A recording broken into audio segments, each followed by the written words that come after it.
Cette semaine, je vous propose de découvrir le parc national de la Vanoise dans la nouvelle grande région Rhône-Alpes-Auvergne. C'est le premier parc national créé en France et en plus, regardez, il y a de la neige.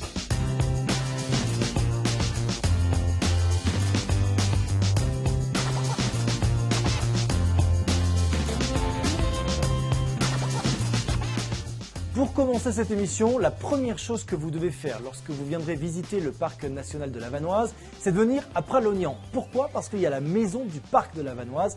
Et pour rencontrer ce monsieur, Christophe Gauthier, bonjour. Bonjour. Alors Christophe, tu es garde-moniteur dans le parc de la Vanoise. Je vois aussi un petit écusson police nationale de l'environnement. Tu n'es pas juste là pour mettre des contraventions?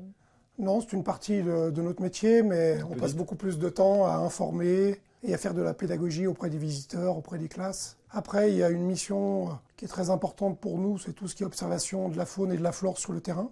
C'est les observations ponctuelles, c'est les prospections, ça peut être aussi les comptages d'animaux, les captures d'animaux, les marquages, parce qu'on a un programme particulier sur le bouquetin. Alors on va en parler justement des bouquetins, parce que le parc de la Vanoise a été créé pour la protection des bouquetins. Il se trouve qu'à la création du parc, donc dans les années 60, il restait qu'une toute petite population de bouquetins en France, qui se trouvait en Vanoise, et il restait environ une cinquantaine de bouquetins. Donc urgence de les protéger. Voilà. Et aujourd'hui, en 2016, est-ce que le pari est réussi? Il y a environ 2000 bouquetins sur le parc de la Vanoise. Donc l'objectif du parc est rempli. L'objectif numéro 1, effectivement, a été atteint. Ce que vous apprendrez lorsque vous viendrez ici à la maison du parc, c'est que non seulement les bouquetins sont protégés dans la Vanoise, mais ils sont également réimplantés dans d'autres massifs. Vous avez essaimé partout en France. Voilà, puis le but c'est aussi de faire des croisements génétiques pour que les populations soient plus solides face aux maladies. Autre chose que vous pourrez découvrir dans cette maison du parc, ce sont les expositions. Il y en a combien en ce moment? Il y a 3 expositions, une permanente et 2 temporaires. Parmi les temporaires, il y en a une très belle sur les sommets du parc de la Vanoise. Ce sont des photographies, c'est ça? C'est des photographies panoramiques. Combien de sommets à plus de 3000 mètres d'altitude autour de Pralognan? Alors autour de Pralognan, c'est une trentaine à peu près. Alors sur l'ensemble du massif de la Vanoise, il y a environ 110 sommets qui dépassent les 3000 mètres. À ton avis, Christophe, pour les gens qui nous regardent, combien de temps on doit rester dans le parc pour bien comprendre l'esprit du parc de la Vanoise? Pour moi, je pense que le minimum, c'est au moins de passer une nuit en refuge. Ça fait 2 journées avec une nuit en refuge qui permet de voir le soir et le matin. C'est les moments les plus propices pour observer la faune. Christophe dit une nuit en montagne. Moi, je vous dis, prenez une petite semaine. Comme ça, vous avez le temps non seulement de visiter le village de Pralognan, mais également les montagnes du parc de la Vanoise. Merci beaucoup, Christophe. Merci. Il paraît que nos amis les chiens et les chats sentent quand nous sommes malades et surtout qu'ils retrouvent toujours le chemin de la maison. Alors, un faux ou un tox? Pour le savoir, c'est pas compliqué. Je vous propose de vous rendre à la Cité des Sciences et de l'Industrie de Paris jusqu'au 26 février prochain pour découvrir l'exposition Chien-Chat l'Expo. Et grâce à cela, vous en saurez plus sur nos animaux de compagnie qui ont encore beaucoup de secrets à nous révéler. Pour ce deuxième agenda, je vous propose de devenir un Sherlock Holmes de la biodiversité. Vous êtes d'accord, vous embarquez? Alors c'est parti. Rendez-vous jusqu'au 16 mai prochain au cabinet d'histoire du Muséum national d'histoire naturelle de Paris pour découvrir l'exposition Enquêteurs de nature. Alors là, vous allez voir, c'est génial parce que vous allez partir sur les traces des aventuriers du milieu du XVIIIe siècle qui ont observé pour la première fois la faune et la flore et surtout ont essayé de comprendre l'impact du changement climatique sur les êtres vivants. Toute une histoire.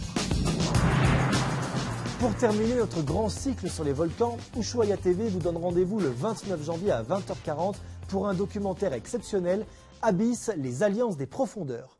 Vous allez suivre l'aventure de 32 scientifiques qui essayent de comprendre comment des animaux arrivent à vivre dans des profondeurs extrêmes et évidemment dans un environnement hostile. Rendez-vous compte, pas de lumière bien sûr, et en plus une eau saturée en métaux lourds. Regardez. Au plus profond des océans, existe un monde mystérieux, les abysses.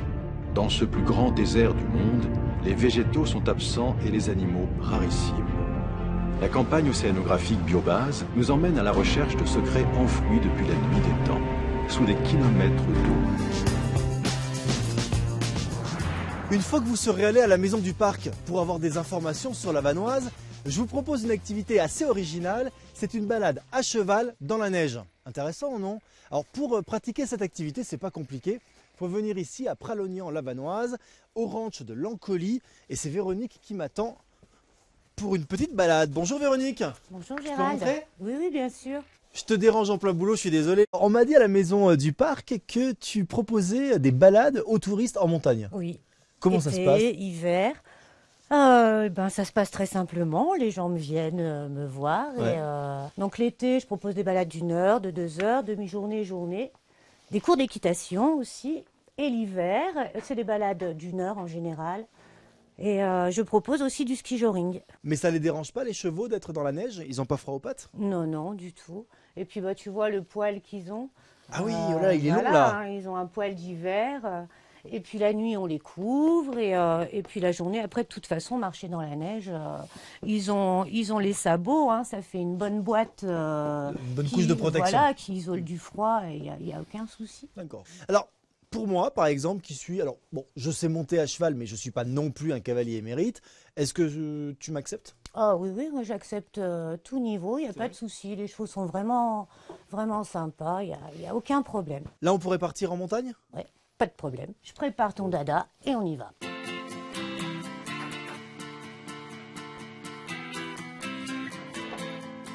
Voilà, ton dada est prêt. Allez hop, en selle. Tu peux faire un petit tour dans la carrière, histoire que le matériel se mette en place sur son dos. D'accord. Tiens, je t'ai prévu une petite bombe. Obligatoire pour la sécurité. Voilà. D'accord. Voilà. Et la selle reste en place. C'est Nickel. pour ça qu'il y a un tabouret. Nous Nickel. ne remettons pas en cause ta souplesse. Je te remercie. Allez, c'est parti. Donc là, dans la petite descente, Ouais. tu mets bien tes épaules en arrière et tu avances un petit peu tes mains.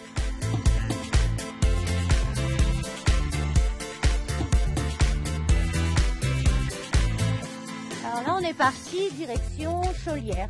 Donc on va traverser la forêt de Chaulière par le chemin qu'on appelle le jardin des panoramas. D'accord. C'est la forêt qui est juste au-dessus de Pralognan ? Voilà, tu vois, on y arrive là. D'accord.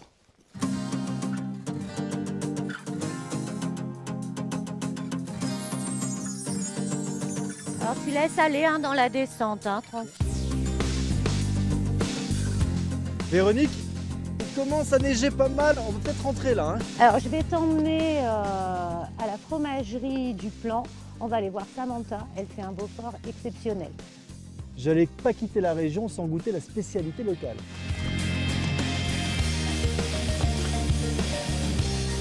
Voilà le fameux Beaufort dont je t'ai parlé, que je voulais te faire goûter.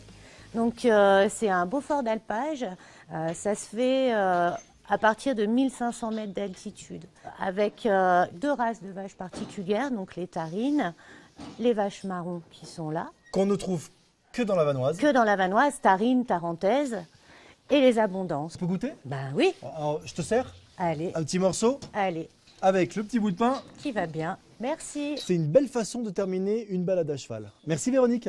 merci à toi. Voilà, c'est la fin de cette émission très enneigée dans le parc national de la Vanoise. Croyez-moi, venez passer quelques jours de vacances ici, vous allez adorer le coin. Il n'y avait pas de neige en début de saison, je peux vous dire que maintenant il y en a, même plus qu'il n'en faut. Allez, avant de se quitter, j'aimerais vous parler de ce DVD qui vient tout juste de sortir, Miss Okusai, réalisé par Keiichi Hara. C'est l'histoire, vous savez, du maître Okusai, le maître du dessin, qui a réalisé avec sa fille à 4 mains de nombreuses estampes japonaises qui ont révolutionné le domaine des arts en son temps. Et puis, puisque cette émission était une véritable aventure pour moi, en voici une autre d'expédition, mais alors beaucoup plus importante, celle d'Alexandra David Niel, Passeur pour notre temps, aux éditions Le Passeur. L'auteur Joël Désiré Marchand revient sur la vie de cette femme extraordinaire qui a traversé clandestinement plus de 2000 km au cœur du Tibet. Toute une aventure humaine que je vous recommande. Et puis un autre grand personnage, Pierre Rabhi, que vous connaissez bien cette fois-ci, avec la sortie de son dernier livre, La puissance de la modération, aux éditions Ozoni. Voilà, c'est la fin de cette émission. Je cours me mettre à l'abri et je vous retrouve dans 7 jours sur Ushuaïa TV. Bye bye!